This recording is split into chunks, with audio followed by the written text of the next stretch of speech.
What's up, Rock Hard Caucus? I'm just calling in because there were some pretty offensive comments made on the last Rock Hard Call-Up show. Oh, and this was from October 9th, so I don't know what you mean by the last Rock Hard Call-Us, but we'll figure it out. And I can't let them slide. I love y'all. Come on. You need to do better. I just have to set the record straight.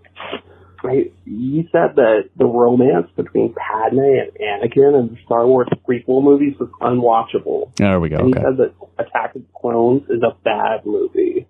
Yeah. That's I did say that. I saw that shit in the theaters when I was 8, and it blew my mind.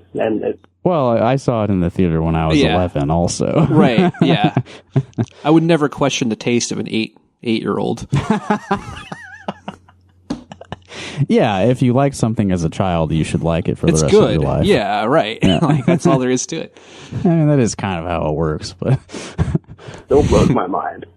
The action in Attack of the Clones is amazing, and the romance scenes are a bit weird, but that's the entire point. That's Anakin's entire vibe. He's a weird dude. I mean, he doesn't really know how to express himself.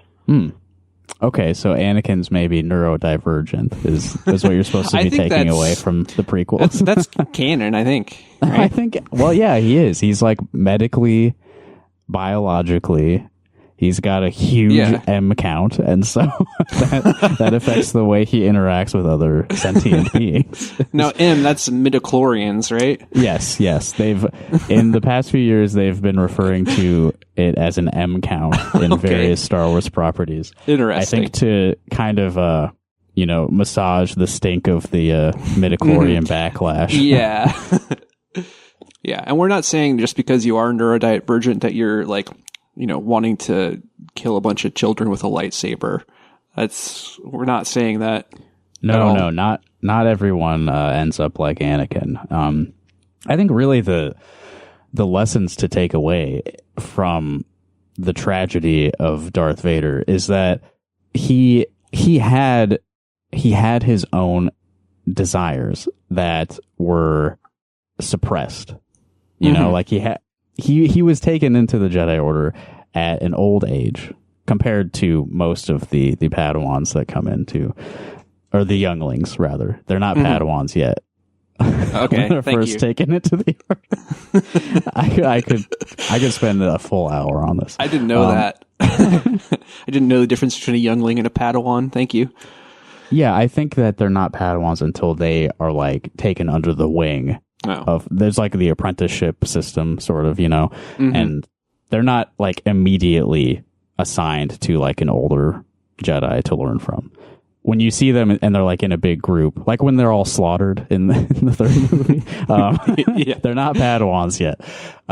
Yeah, because they have to cull the herd first. They have to, only the strong can become Padawans. But what that means is that he had, developed as a human being for several years before he could be taken into their brainwashing schools, and so he knew what love was, basically, is the problem. And it's like Catholic priests, sort of. They are forced to take on this vow of celibacy for life, and it's not really a natural state of being for a human. And he came into this world knowing that that's not natural, I think. And so I see. That's interesting. And he was a very strong-willed boy also. Yeah. So he knew it was wrong, and so he defied the teachings of his elders. Yeah, Watto really put him through some shit.